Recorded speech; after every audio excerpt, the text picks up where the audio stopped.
ਨਾ ਭਾਈ ਅਸੀਂ ਆਪ ਚੇਨ ਢੂੰढਦੇ ਆਂ ਪੇ। ਗੋਸ਼ਤ ਦਾ ਰੇਟ ਕੀ ਹੈ? 580 ਰੁਪਏ 720 ਰੁਪਏ ਦੀ ਲਿਸਟ ਹੈ। ਹੁਣ ਤੁਹਾਨੂੰ 2 ਕਿਲੋ ਗੋਸ਼ਤ ਆਖਿਆ, ਹਾਂ ਤੁਸੀਂ 1 ਕਿਲੋ 770 ਗ੍ਰਾਮ ਦੇ ਰਹੇ ਹੋ। ਹਾਂ 800 ਗ੍ਰਾਮ। ਠੀਕ ਹੈ, ਪੂਰਾ ਗੋਸ਼ਤ ਨਹੀਂ ਦੇ ਰਹੇ। ਉਹ ਭਾਈ 20 ਗ੍ਰਾਮ ਦੀ ਸਫਾਈ ਵਿੱਚ ਲੱਗਣੀ ਹੈ। ਸਫਾਈ ਲੱਗਣੀ ਹੈ ਲੇਕਿਨ ਗੋਸ਼ਤ ਤੁਸੀਂ ਘੱਟ ਦੇ ਰਹੇ ਹੋ। ਅਸੀਂ ਕਿੱਧਰ ਇਹ ਕਿੰਨਾ ਗ੍ਰਾਮ ਹੈ? ਤਕਰੀਬਨ ਕਮ ਅਜ਼ ਕਮ ਹਾਂ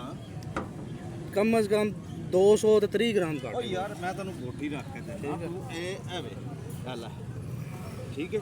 ਬੋਟੀ ਰੱਖਣਾ ਮੈਂ ਕਿੰਨਾ ਕੁ ਫਰਕ ਲੱਗਦਾ ਹੈ ਮੈਨੂੰ ਸਿਰਫ ਇੰਨਾ ਕੁ ਦੱਸ। ਅਸੀਂ ਕਿਤੇ ਤੁਸੀਂ ਇਸ ਚੀਜ਼ ਨੂੰ ਵੇਖਦੇ ਸਾਜ ਹੋ, ਤੁਸੀਂ ਸਾਨੂੰ ਵਜ਼ਨ ਤੇ ਪੂਰਾ ਦਿਓ ਨਾ। ਇਸ ਚੀਜ਼ ਨੂੰ ਮੱਦੇਨਜ਼ਰ ਰੱਖਦੇ ਹੋ, ਰੇਟ ਨੂੰ ਵੀ ਤਾਂ ਮੱਦੇਨਜ਼ਰ ਰੱਖੋ ਨਾ। ਵੀ ਰੇਟ ਤੁਸੀਂ ਉਹਨਾਂ ਨਾਲ ਗੱਲ ਕਰੋ, ਅਸੀਂ ਸਾਨੂੰ ਵਜ਼ਨ ਪੂਰਾ ਦਿਓ। 2 ਕਿਲੋ ਦੇ ਤੁਸੀਂ ਪੈਸੇ ਲੈਣੇ, ਅਜੇ ਵੀ 90 ਗ੍ਰਾਮ ਘੱਟ ਹੈ। 90 ਗ੍ਰਾਮ ਹਲੇ ਵੀ ਸਮਝ ਆ ਘੱਟ। ਗਈ ਤੁਹਾਨੂੰ? 90 ਗ੍ਰਾਮ ਹੋਰ ਪੂਰਾ ਕਰੋ। ਲੈ ਉਸਤਾਦ ਜੀ ਕੀ ਕਰਨੀ ਓ ਹੈ? ਯਾਰ ਕਿੰਨਾ ਕੁ ਪੂਰਾ ਕਰਕੇ ਦਈਏ ਤੁਹਾਨੂੰ? ਤਾਂ ਉਸਤਾਦ ਜੀ ਤੁਸੀਂ ਗੋਸ਼ਤ ਪੂਰਾ ਦੇਣਾ।